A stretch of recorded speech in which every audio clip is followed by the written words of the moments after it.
Der er royal familiefølelse i farvandet. Hvad siger man så til det efter en tur på bølgen blå? Hvad jeg siger til den? Det er mig, der har lavet den, så det er jo det er dejligt at kunne dele den med mange andre. Og selvfølgelig på processen er jeg meget glad for, at folk bliver meget glade på baggrund af sådan en nyhed. Men vi er selvfølgelig selv de glade over, at det hele er, som det skal være lige nu.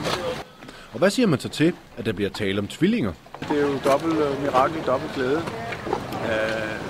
Meget uventet, men selvfølgelig en spændende opdagelse, da det egentlig gik op for os, at der ligger to derinde. Kronprinsen er ikke bleg for at indrømme, at udsigten til tvillinger er overvældende. Ja, det vil jeg mene, det er det altid. Altså, når man ikke går efter det på den måde, og ikke har tænkt i de baner, så er det ret storslået. Men hvordan bliver det så, sådan at blive far til 4? Det kan jeg fortælle om 6 måneder, tror jeg. Nu skal jeg selvfølgelig gå og processere, at der ligger 2 i køjeseng her, og at det skal nok gå godt alt sammen. Men en fødsel er ikke godt overstået før, at begge børn er ude og har givet lyd fra sig. Og så tager vi den derfra.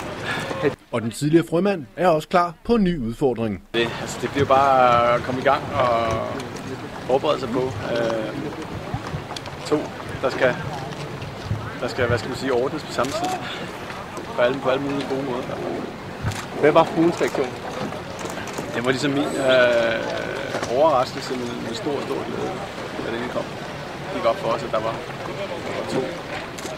2 blik på skærmen og ikke 1. Og så er der det med navnet.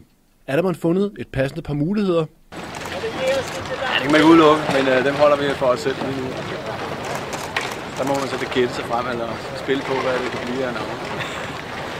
Og så er der de 2 kommende storesøskende. Hvad har kronprinseparret fortalt de små?